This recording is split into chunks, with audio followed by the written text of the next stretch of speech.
Have you ever studied a second language? If so, you may have taken a class, used a language learning app, or traveled to a place where the language is natively spoken. What methods made you feel most proficient in understanding the new language and using it around others? Though languages are taught in a variety of ways, some methods have been proven to be more effective than others. One linguist, Krashen, outlined a theory of second language acquisition that is widely accepted today. This theory is commonly used to guide instruction and support second language learners. In this video, we will describe two key components of Krashen's second language acquisition theory and explain how teachers can use this theory to guide instructional practices. Krashen's theory of second language acquisition includes 5 hypotheses regarding how people acquire a second language. Let's explore a couple of the most important hypotheses now. Krashen's acquisition learning hypothesis states that there are 2 main processes people use to learn a second language: acquisition and learning. Acquisition occurs when people engage in meaningful conversation in the new language. The focus is on exchanging meaning in low-stress environments, not drilling grammar rules or correcting mispronunciations. This is similar to the way that young children learn their first languages through frequent interactions with caregivers. Over time, vocabulary and grammar become absorbed and proficiency increases. Consider the following situation related to first language acquisition. A young child wants some juice, but is still in the early stages of speech-language development, communicating in single words. He says, "Juice." His mother replies, "Oh, you'd like a glass of juice," as she pours it for him. Though the child cannot yet formulate an entire sentence independently, these meaningful daily exchanges help him learn the vocabulary and structure of English. A similar process occurs when people engage in frequent, meaningful conversations in a second language.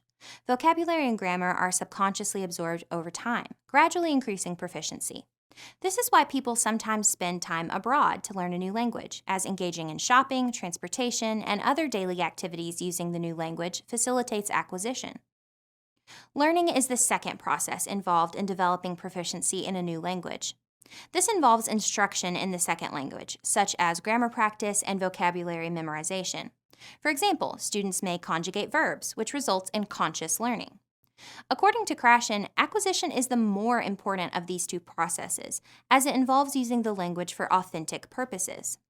Additionally, figurative language and connotation, or feelings evoked by certain words, can be difficult to teach out of context but may be acquired over time during natural conversation.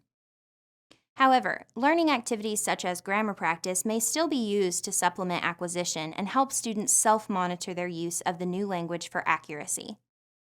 The input hypothesis relates to acquisition rather than learning. It states that second language acquisition occurs when students can understand the messages they are receiving. This is known as comprehensible input. Similar to Vygotsky's view that instruction should occur in the zone of proximal development, Krashen argues that students should receive input in the new language that is just above their current abilities, represented as I plus 1. If the new input is too simple and already known, no growth will occur. If it is too complex, it won't be understood, impeding acquisition. Input levels are gradually raised over time as students' abilities increase. Students do not need to know all of the spoken words for acquisition to occur. However, they must know enough words and have enough scaffolding available to identify the message or the essence of what is said. The acquisition learning hypothesis and input hypothesis can both guide instructional practices for second language learners. First, as we discussed earlier, teachers should frequently initiate low-stress, authentic conversations in the new language, which focus on meaning rather than drilling grammar skills or correcting errors. For example, teachers may engage in conversations about current events or upcoming assignments in the target language.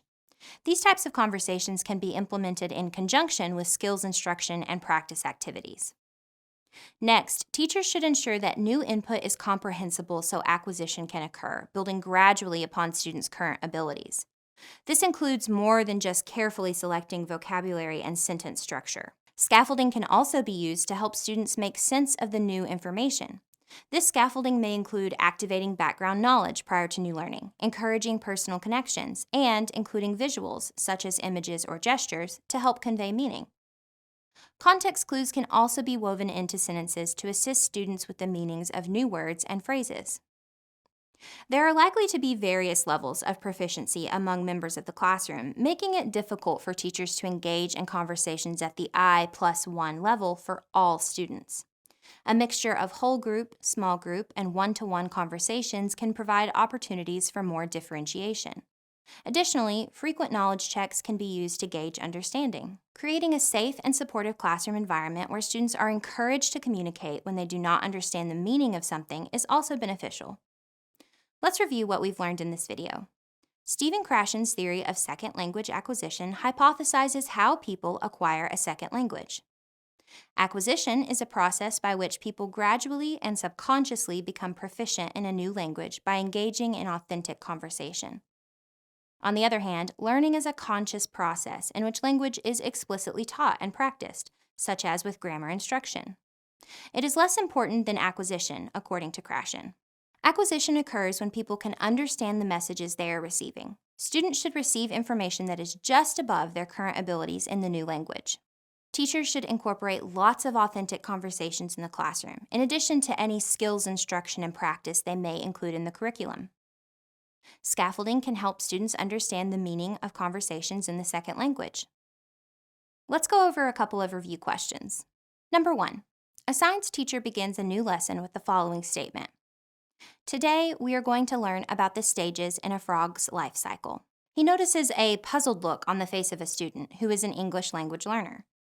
Though the student knows most of the words in the teacher's sentence, she is familiar with the type of stage in the school auditorium and struggles to understand what the lesson will be about. What could the teacher have done differently to help her understand the meaning of the sentence?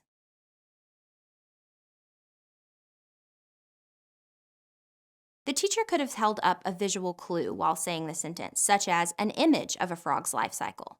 He could have also worked a context clue into the sentence, such as saying, "Today, we are going to learn about the stages or steps of development in a frog's life cycle." Additionally, he could have first activated prior knowledge by discussing how the students have grown and changed in the years since birth, and relating that to the introduction of a frog's life cycle. Number 2. A student has intermediate English language skills. Several of her classmates are just beginning to learn English.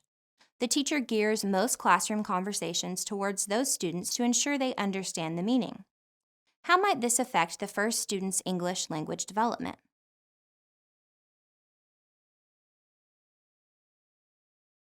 According to Krashen, all students should receive input in the new language that is just above their current ability. If the teacher in the classroom consistently structures conversations in order to meet the levels of the students who are just beginning to acquire English, growth in the student with intermediate skills is unlikely to occur. The student will need to engage in more challenging conversations in order to progress toward proficiency. That's all for this review. Thanks for watching and happy studying.